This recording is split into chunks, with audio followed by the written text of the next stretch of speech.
গ্রামের মধ্যে একটি স্কুল ছিল আর সেখানে মায়া নামের একটি মেয়ে পড়াশোনা করত।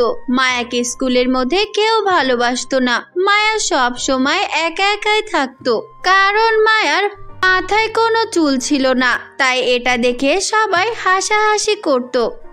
এই যে তোমরা এত বেয়াদব হয়েছো কেন? মায়ের সাথে এত খারাপ আচরণ করছো কেন? তোমরা কি কেউ কোনো কিছুই বোঝো না? স্কুলে পড়াশোনা করে এইসব শিখছো শুধু? যাও তাড়াতাড়ি সবাই একসাথে বসে ভালো করে পড়াশোনা করো। আর মায়া, তুমিও যাও, ভালো করে পড়ালেখা করো। ম্যাম, তারা আমার ব্যাগ নিয়ে গিয়েছে। এখন তারা আমার ব্যাগ দিচ্ছে না। আপনি তাদেরকে বলেন আমার ব্যাগটা দিয়ে দিতে। এই যে তোমরা তার ব্যাগ থেকে কি নিয়েছো, তাড়াতাড়ি করে ব্যাগটা ফেরত দাও। যাও এখন ভালো করে পড়াশোনা করো। তারপর মায়া সারাদিন স্কুলের মধ্যে পড়াশোনা করে আর বিকাল হলে মায়া বাড়িতে চলে যায়। বাড়িতে যাওয়ার পর মায়া তার মা বাবার থেকে অবহেলা পায়। কি হলো মায়া, আজ তুই এত তাড়াতাড়ি করে স্কুল থেকে চলে এসেছিস? এখন তাহলে তুই একটু কাজ কর। ঘরের মধ্যে অনেক কাজ বাকি আছে, ঘর পরিষ্কার কর, তারপর আবার তোকে অন্য কোনো কাজ করতে হবে। আচ্ছা, আগে এই কাজটা তাড়াতাড়ি করে শেষ কর। বাবা, আমি মাত্র স্কুল থেকে এসেছি। সারাদিন আমার অনেক ক্ষুধা লেগেছে। এখন বাবা আমি আর পারছি না। তুমি মাকে বলে দাও যে একটু কাজ করে দিতে। আচ্ছা ঠিক আছে মায়া, তুই গিয়ে ফ্রেশ হয়ে খাবার খেয়ে নে, আমি কাজ করছি। আর মায়ার বাবা, তুমি মায়ের সাথে এত খারাপ ব্যবহার কেন করো? হাজার হলেও সে আমাদের মেয়ে, তাকে ছোট থেকে অনেক কষ্ট করে বড় করেছি। দেখবে একদিন সব ঠিক হয়ে যাবে।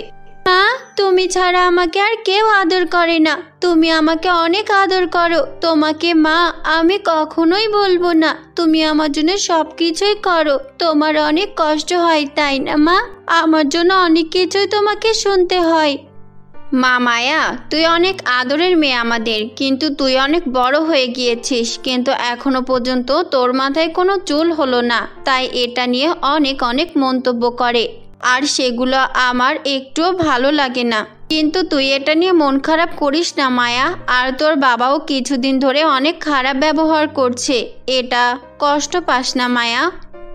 আচ্ছা মা, ঠিক আছে। তুমি আমার পাশে থাকলে আমার সব কষ্ট দূর হয়ে যাবে। তুমি আমার জন্য সব কিছুই করো। তোমাকে আমি অনেক ভালোবাসি মা। তারপর মায়া সারা দিন বসে বই পড়তে থাকে।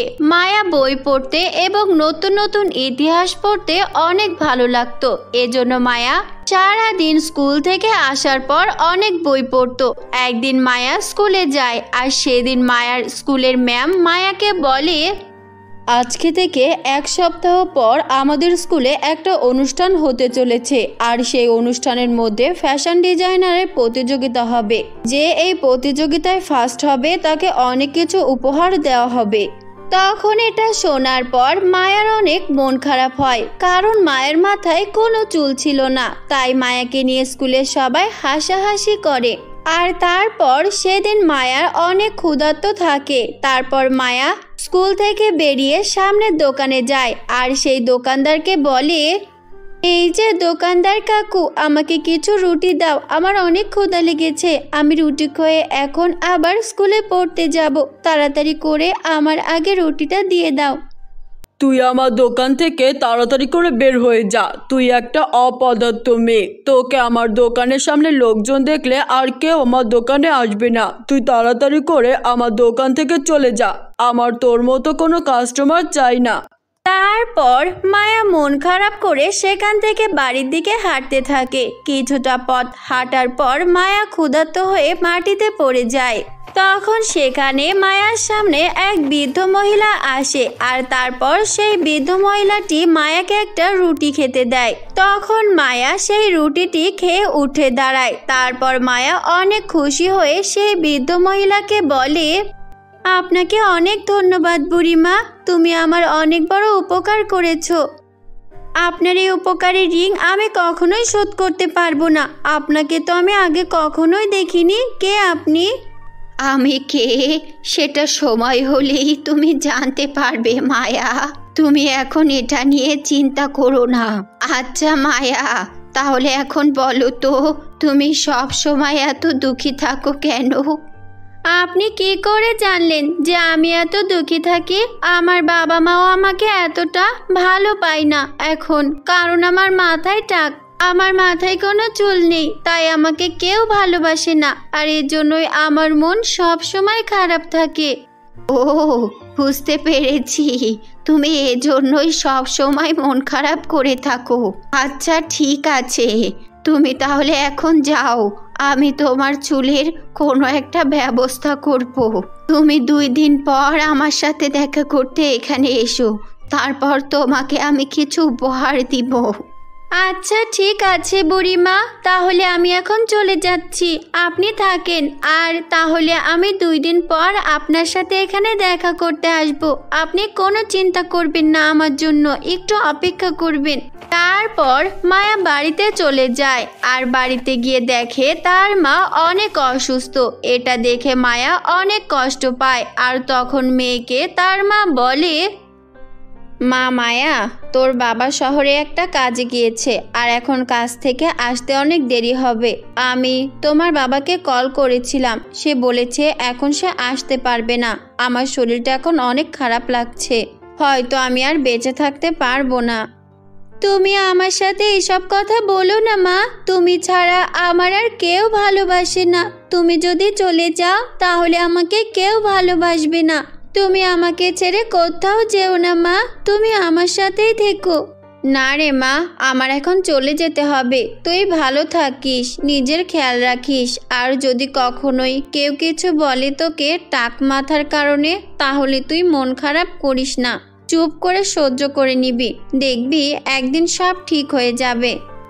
তখনই মারা যায় মায়ার মা। তখন মায়া অনেক কান্না করতে থাকে, আর তারপর মায়া তার বাবার কাছে কল দিয়ে বলে যে, বাবা, মা তোমাকে কল দিয়েছিল বাড়িতে আসতে, কিন্তু তুমি আসোনি। এখন আমার মা মারা গিয়েছে, এখন তাহলে আমি কি করব বাবা? তুমি তাড়াতাড়ি করে বাড়িতে ফিরে এসো। কি বলছিস মায়া? আচ্ছা, আমি এখনই আজকের মধ্যেই ঢাকা থেকে বাড়িতে আসার চেষ্টা করব। তুই কোনো চিন্তা করিস না, তুই একটু ধৈর্য ধরে থাক, আমি তাড়াতাড়ি করে চলে আসছি। তারপর বিকালে মায়ার বাবা বাড়িতে আসে, কিন্তু মায়া দেখতে পায় যে মায়ার বাবার সাথে একজন মহিলা এসেছে। বাবা, এই মহিলাটা কে? তুমি এই মহিলাটাকে এখানে কেন এনেছো?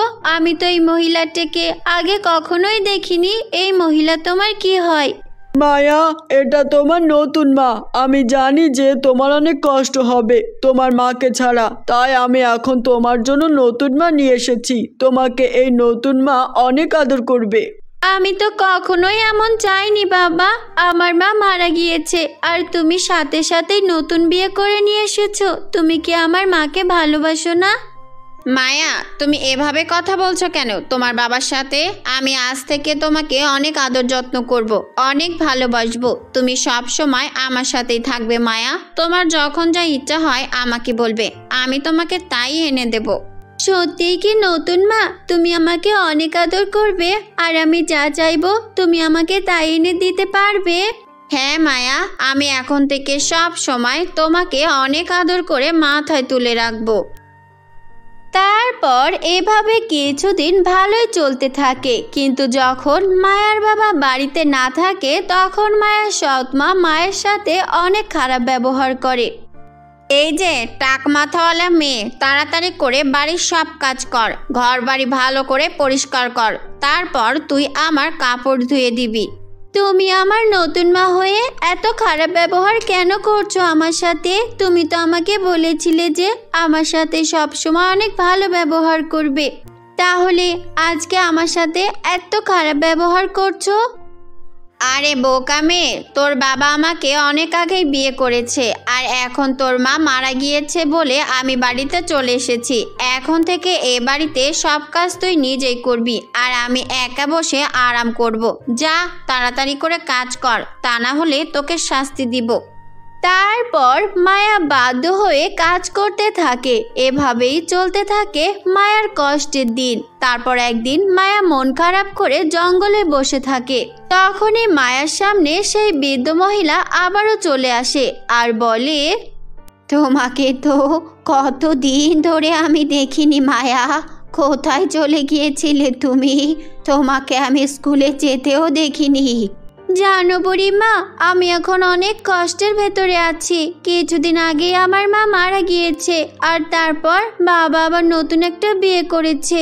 আর সেই মা আমাকে একটু আদর করে না, সারাদিন শুধু বাড়িতে কাজ করায় আমাকে দিয়ে, আর সব সময় আমার টাক মাথা নিয়ে অনেক কথা বলে।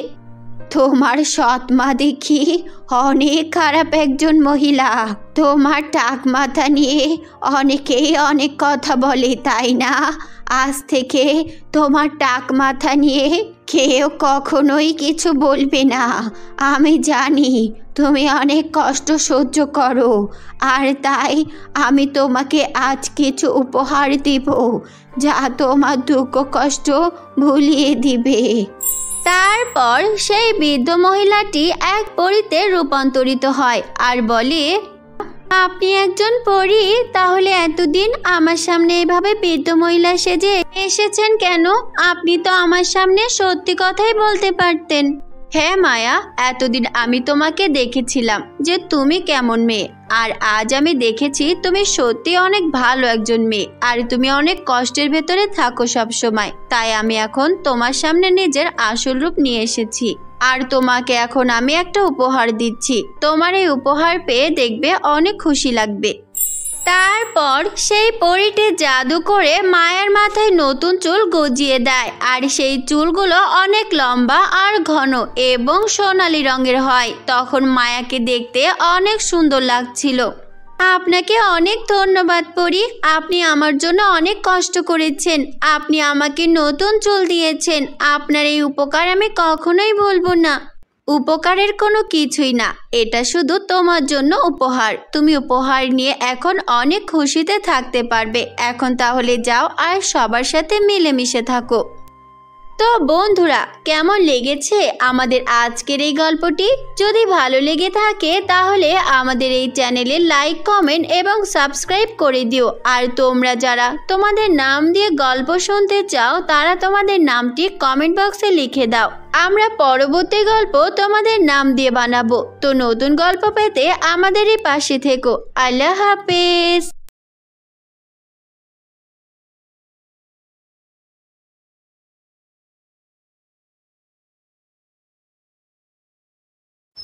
অনেক দিন আগের কথা, ভোর সকালে পাখির কিচিরমিচির আওয়াজের মধ্যে হাঁটাহাঁটি করছিল গ্রামের মধ্যে থাকা সেই রাখাল। তখন সেই রাখালটি দেখতে পেল সামনে একটা হরিণ আহত হয়ে পড়ে আছে। আর তখন সেই রাখালটি দৌড়ে তার কাছে যায়। আর তখন সেই রাখালটি নিজেই ভাবতে থাকে, এই প্রাণীটা তো দেখছি অনেক বেশি আহত, দেখে মনে হয় হিংস্র প্রাণীরা তাড়া করেছিল।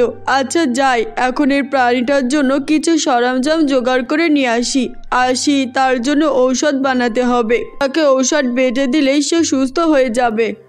তখন রাখাল ছেলেটি কিছু ঔষধের পাতা জোগাড় করে সেগুলো বাটতে থাকে। এই তো হয়ে গেছে, এখন এই জড়িবুটিটা সেই প্রাণীর শরীরে লাগিয়ে দেই। এই যে প্রাণী, আর তোকে কষ্ট পেতে হবে না। এই নে, আমি এখনই তোকে ঔষধ দিয়ে দিচ্ছি। তারপর সেই প্রাণীটার শরীরে ঔষধ লাগিয়ে দেয়, আর তখনই সেই হরিণটা সুস্থ হয়ে যায়। আর তারপর লাফিয়ে লাফিয়ে সেখান থেকে চলে যায়। তখন সেই রাখালটি অনেক আনন্দিত হয়ে বনের আরো গভীরে যায়। বনের গভীরে যেতেই দেখতে পেল সেখানে এক ঝর্ণার কাছে একজন মেয়ে অজ্ঞান হয়ে পড়ে আছে।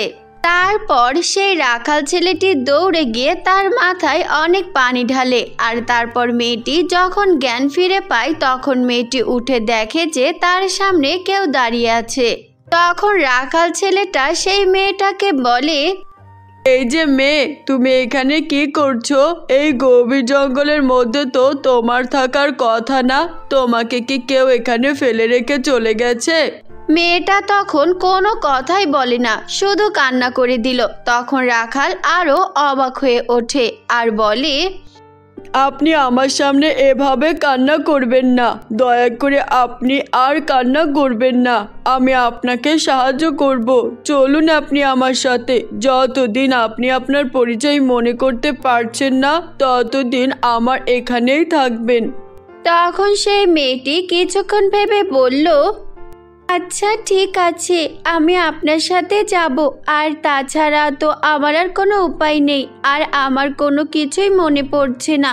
যতদিন আমার স্মৃতিশক্তি ফিরে না আসবে ততদিন আমি আপনার বাড়িতেই থাকবো। আচ্ছা ঠিক আছে, এতে আমার কোনো সমস্যা হবে না। আচ্ছা তাহলে চলুন আমার সাথে। তারপর রাখাল সেই অচেনা মেয়েটাকে নিয়ে তার বাড়িতে গেল। গিয়ে দেখলো রাখালের মা সামনেই দাঁড়িয়ে আছে। তখন রাখালের মা বলল, রে তুই আজকে এত তাড়াতাড়ি করে বাড়িতে ফিরে আসলি কেন? আর তোর সাথে মেয়েটাই বা কে? মা, আমি জঙ্গলের ভেতরে গিয়েছিলাম, আর তখন এই মেয়েটাকে আমি সেখানেই পড়ে থাকতে পেলাম। আর আমি তখন আর দেরি না করে তার কাছে ছুটে যাই আর তাকে উদ্ধার করি। এই মেয়েটার নাম হচ্ছে মায়া। সে তার পরিবারকে হারিয়ে ফেলেছে, আর তার কোনো কিছুই মনে হচ্ছে না। তাই যতদিন না কোনো কিছু তার মনে পড়ছে ততদিন সে আমাদের বাড়িতেই থাকবে। মা, তুমি তো দেখছি খুবই সুন্দরী মেয়ে। আচ্ছা মেয়ে, শোনো, তুমি আমাদের বাড়িতেই থাকো। আর তোমার যদি এখানে থাকতে কোনো সমস্যা হয় তাহলে আমাকে বইলো। আচ্ছা ঠিক আছে আন্টি, আপনাদের কাছে আমি আশ্রয় পেয়ে আমি আপনাদের কাছে চিরকৃতজ্ঞ। তারপর থেকে মায়া তাদের সাথে হাসি খুশিতে থাকতে শুরু করে। আর মায়া ও রাখাল তারা সব সময় একসাথেই থাকতো। আর মায়া ও রাখালের সম্পর্ক দিনে দিনে ঘনিষ্ঠ হতে থাকে। আর রাখাল ও মায়া এমন ঘনিষ্ঠতা তার মায়ের চোখে পড়ে। তখন রাখালের মা মায়াকে ডেকে বলল, এই যে মেয়ে শোনো, আমার অনেক ইচ্ছা যে আমি মারা যাওয়ার আগে আমার ছেলের বউ দেখব। তাই আমি ভেবেছি যে তোমাকে দিয়ে আমার ছেলের সাথে বউ বানাবো, যদি তুমি রাজি থাকো। কিন্তু আমার তো কোনো পরিচয় নেই, আমার তো মা বাবা নেই। একজন অপরিচিত মেয়ের সঙ্গে কিভাবে আপনি আপনার ছেলের বিয়ে করাবেন? আরে মেয়ে, এটাই তো এখন তোমার পরিচয়। আজ থেকে তুমি আমার পরিবারের নতুন সদস্য। তুমি মনে করো তুমি আমার একজন সন্তান। তারপর রাখাল ও মায়ার বিয়ে আয়োজন করা হয় আর তাদের বিয়ে সম্পূর্ণ হয়। এভাবে তাদের হাসি খুশি সংসার যাচ্ছিল। কিন্তু একদিন রাতে রাখালের ঘুম ভেঙে যায় আর সে দেখতে পেল বিছানায় মায়া নেই। রাখাল অনেক চিন্তায় পড়ে যায়। রাখাল তখন ভাবতে থাকে, মায়া তো কখনোই আমাকে না বলে কোথাও যায় না। তাহলে এত রাতে সে কোথায় গেল? এমনও তো হতে পারে যে তাকে কি কেউ অপহরণ করে নিয়ে গেছে। তোমাকে তাহলে আমাকে খুঁজতেই হবে। আর যখনই রাখাল ছেলেটি বিছানা থেকে নামবে তখনই মায়া সেখানে চলে আসে। মায়া, তুমি কোথায় চলে গিয়েছিলে? আমি তোমার জন্য কত চিন্তা করছিলাম। আমি তো কত কিছুই ভেবেছিলাম যে তোমাকে কেউ অপহরণ করেছে। আমাকে নিয়ে এত চিন্তা করার কিছুই নেই। আরে আমি তো এখানেই ছিলাম, তুমি হয়তো আমাকে দেখতেই পাওনি। এই বলে মায়া আবারও শুয়ে পড়ে। রাখালও আর তাকে কিছুই বলে না, সেও শুয়ে পড়ে। কিন্তু রাখাল ছেলেটা লক্ষ্য করলো যে মায়া সেদিন থেকে আলাদা হয়ে গেছে। মায়া সব সময় একা থাকতো, এমনকি তার শাশুড়ি মায়ের সাথেও কোনো রকম কথা বলতে চাইতো না। একদিন রাতে মায়া ও রাখাল ছেলে বিছানায় ঘুমাচ্ছিল, কিন্তু মায়া জানতো না যে তার স্বামী ঘুমায়নি, শুধু ঘুমের ভান ধরে রয়েছে। সেই দিন রাতে মায়া বিছানা থেকে উঠে চলে গেল আর রাখাল তার পিছু পিছু আসতে থাকে। মায়া যেতে যেতে একটি জঙ্গলে গিয়ে পৌঁছায় আর রাখাল ছেলেটিও তার পেছনে তাকে দেখতে থাকে। হঠাৎ রাখাল দেখতে পেল যে মায়া কয়েকজন পরীদের সাথে কথা বলছে। এটা দেখে রাখাল অবাক দৃষ্টিতে তাকিয়ে থাকে আর দেখে যে একজন পরী মায়ার হাত ধরে টানছে। এটা দেখে রাখাল সেখানে তাড়াতাড়ি দৌড়ে যায় আর সেখানে গিয়েই মায়ার হাতটা ধরে ফেলে। আর বাকি সব পরীরা সেখান থেকে পালিয়ে যায় আর তার স্ত্রী মায়া সেখানে আবার অজ্ঞান হয়ে পড়ে যায়। এটা দেখে রাখাল অনেক ভয় পেয়ে যায় আর রাখাল মায়াকে নিয়ে বাড়িতে চলে আসে। পরের দিন সকালে রাখাল হাঁটতে হাঁটতে তাদের গ্রামের সেই তান্ত্রিকের কাছে যায় আর সেই তান্ত্রিককে সব কিছু খুলে বলে। তখন তার কথা শুনে তান্ত্রিক বলল, ও হে রাখাল ছেলে, তুই এটা কি করলি? তুই তো অনেক বড় ভুল করে ফেলেছিস। তুই যাকে বিয়ে করেছিস সে এই পৃথিবীর কেউ না, সে পরীর জগতের একজন পরী। আর একদিন তোর কাছে ছিল, কারণ তার সব স্মৃতি ভুলে গিয়েছিল, তাই সে তোর কাছে ছিল। কিন্তু এখন আর তোর কাছে সে থাকবে না, কারণ সে সেই জগৎ থেকে এসেছে। সেখানেই আবার একদিন তাকে ফিরে যেতে হবে, কারণ সেই জগতে তার সব আত্মীয় স্বজনরা আছে। আর তার আত্মীয় স্বজনরাই তার সাথে রাতে দেখা করতে আসে। তারা একদিন না একদিন তোর স্ত্রীকে নিয়ে চলে যাবে, তুই কিছুই করতে পারবি না। আমি এখন কি করব কিছুই বুঝতে পারছি না। দয়া করে তান্ত্রিক বাবা আমাকে যেভাবেই হোক সাহায্য করুন, কারণ আমি তাকে অনেক ভালোবাসি। আমি তাকে হারাতে চাই না। সে চলে গেলে আমি তাকে ছাড়া বাঁচতে পারবো না। আমাকে কোনো জাদুবিদ্যা দিয়ে সাহায্য করুন। তোর স্ত্রীকে কোনো জাদুবিদ্যায় কাজ হবে না। তোর স্ত্রী যদি তোকে মন থেকে ভালোবেসে থাকে তাহলে তোকে ছেড়ে যাবে না। আর যদি তোকে মন থেকে ভালো না বাসে তাহলে কোনো এক রাতে তোর স্ত্রীকে নিয়ে পরীরা চলে যাবে। তান্ত্রিক বাবার এমন কথা শুনে রাখাল হতাশ হয়ে যায় আর সে বাড়িতে চলে আসে। তারপর থেকে রাখাল প্রতি রাতে তার স্ত্রী মায়াকে পাহারা দিতে থাকে, যেন তাকে কেউ না নিয়ে যেতে পারে। কিন্তু এক রাতে রাখাল ঘুমিয়ে পড়েছিল, আর তখনই মায়া ঘুম থেকে উঠে সেই জঙ্গলে চলে যায়। আর তারপর সেখান থেকে অন্য পরীদের সাথে তার পরিরাজ্যে ফিরে যায়। পরিরাজ্যে মায়াকে ফিরে পেয়ে সবাই অনেক খুশি হয়, কিন্তু মায়া সেই পরিরাজ্যে গিয়ে বারবার শুধু রাখাল ছেলের কথা মনে করতে থাকে। এভাবে কয়েকদিন কেটে যায়, কিন্তু মায়ার মন শুধু রাখালের কাছেই যেতে চাইতো। তাই একদিন মায়া তার পরী মাতাকে গিয়ে সবকিছু খুলে বলে। পরী মাতা অনেক রেগে গিয়ে বলে, তুমি কি ভুলে গেছো যে আমার এই পরিরাজ্যের অনেক নিয়ম কানুন আছে? তাহলে তুমি কিভাবে একজন মানুষের সাথে সম্পর্ক করলে? আর শোনো, তুমি যদি দ্বিতীয়বার আবারও সেই পৃথিবীতে ফিরে যেতে চাও তাহলে তোমার পরীর সব ক্ষমতা দিয়ে যেতে হবে। তারপর পরিমাতার সেই কথায় মায়া রাজি হয়ে যায়, আর তারপর মায়াকে পৃথিবীতে ফিরিয়ে দেয়। আর মায়া পৃথিবীতে ফিরে আসায় তার স্বামী ও তার শাশুড়ি মা অনেক খুশি হয়ে যায়। তুমি কোথায় চলে গিয়েছিলে মায়া? তুমি হয়তো জানো না যে তোমার জন্য আমি প্রতি রাতে অনেক কেঁদেছি। আমি জানতাম তুমি ঠিক ফিরে আসবে। আমার ভালোবাসার কাছে তোমাকে আসতেই হবে। মায়া, আমি তোমাকে অনেক বেশি ভালোবাসি। আমি তোমার সাথে সারা জীবন থাকতে চাই। আমাকে ক্ষমা করে দিও। আমি বুঝতে পারছিলাম না যে আমি কি করব, তাই আমি তাদের সাথেই চলে গিয়েছিলাম আমাদের রাজ্যে। কিন্তু রাজ্যে গিয়ে আমার অনেক হাহাকার লাগতো, অনেক একা একা মনে হতো। তোমাকে ছাড়া আমি ভালো থাকতে পারছিলাম না, তাই আমি পরিমাতার কাছে বলে এখানে চলে এসেছি। তুমি এসেছো বলে আমি অনেক খুশি হয়েছি মায়া। আচ্ছা, এখন আমাকে কথা দাও আর কখনোই আমাকে ছেড়ে কোথাও যাবে না। আমি তোমাকে কথা দিচ্ছি, আমি আর কখনোই তোমাকে ছেড়ে কোথাও যাব না। সারা জীবন আমি তোমার সাথেই কাটাতে চাই। তুমি অনেক ভালো। ওদের দুজনের এমন খুনসুটি দেখতে আমার অনেক ভালো লাগে। আমি যখন এই পৃথিবীতে না থাকবো তখন তোরা এভাবেই মিলেমিশেই থাকিস। তারপর থেকে তারা অনেক সুখে দিন কাটাতে থাকে। তো বন্ধুরা, কেমন লেগেছে আমাদের আজকের এই গল্পটি? যদি ভালো লেগে থাকে তাহলে আমাদের এই চ্যানেলে লাইক, কমেন্ট এবং সাবস্ক্রাইব করে দিও। আর তোমরা যারা তোমাদের নাম দিয়ে গল্প শুনতে চাও তারা তোমাদের নামটি কমেন্ট বক্সে লিখে দাও। আমরা পরবর্তী গল্প তোমাদের নাম দিয়ে বানাবো। তো নতুন গল্প পেতে আমাদেরই পাশে থেকো। আল্লাহ হাফেজ।